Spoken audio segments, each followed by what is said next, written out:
I'm Elsie de la Cruz, the Ramp Operations Manager of Dinata, and I've been with Dinata for almost 3 years now.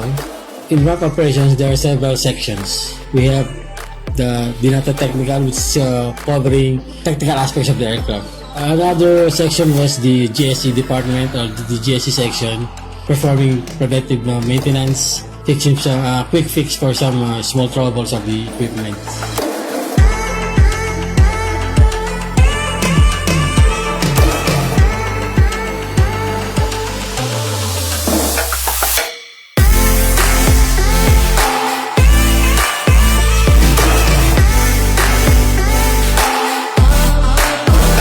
So when the aircraft arrive, it will be marshaled by the DTEC team. After checking, they will start the unloading of the baggage and cargo.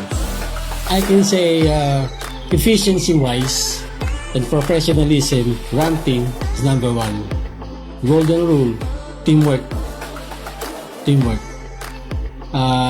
It's a very big factor for a team to have a teamwork, helping each other without any complaints.